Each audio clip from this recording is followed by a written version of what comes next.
The estimate at complete for time works best within a context. Statistics give context to the estimate. They set plausible high and low bounds for duration estimates. Statistical analysis is based on building blocks. From earned value management, get the planned value and the earned value. From earned schedule, calculate the amount of earned schedule and the schedule performance index for time, both cumulative and periodic. But periodic SPIT from real projects looks like this. That's the wrong shape for statistical analysis. The natural log of the SPIT, on the other hand, has the right shape. Bell-shaped curves like this support common statistics such as sample mean, variance, and standard deviation. First, calculate the sample mean. Next, calculate the sample variance. Then calculate the sample standard deviation. We'll use these statistical building blocks to set duration bounds.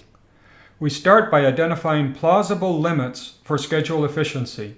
We do that because efficiency drives duration estimates. To find the limits, take the sample mean and adjust it with plausible dispersion.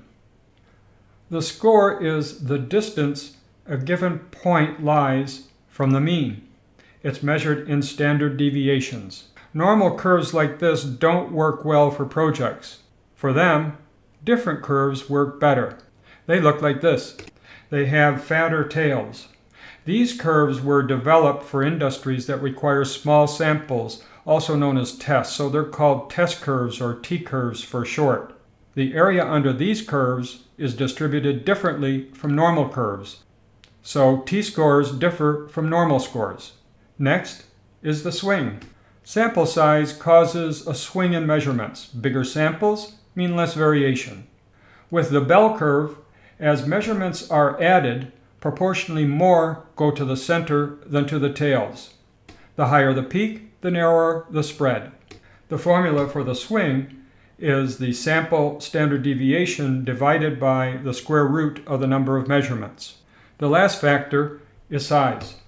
Statistics compensate for small sample sizes with this formula. We can interpret the formula specifically for earned schedule. It's planned duration less earned schedule divided by planned duration less the unit value of earned schedule. And then we take the square root of the result. Here are the numbers for the size. Finally, scale all three factors to one another and apply them to the mean. Here are the limits. We can't set the bounds yet. There's one item that's still open. We started by transforming SPIT into the natural log of the SPIT. We then analyzed the logs to identify efficiency limits. We need to transform the limits back into SPIT. To do that, we take the inverse of the log, which is an exponent. The natural log is in base e, which equals roughly 2.72, so the exponent is e raised to the power of the limits, which equals the SPIT.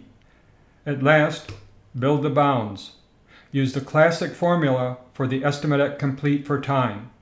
For the upper bound, divide planned duration by the low limit. Less efficiency means longer duration. For the lower bound, divide planned duration by the high limit. More efficiency means shorter duration. Thus, we've used statistical analysis to set plausible high and low bounds for duration estimates. The picture shows how bounds give context to duration estimates. To summarize, we started with statistical building blocks. Along with T-score, they were applied to schedule efficiency, producing the limits of efficiency. The limits were transformed back into SPIT through their inverse. Finally, SPIT was used in the classic formula to set plausible bounds for estimated duration. For a step-by-step how-to on this topic, here are the references.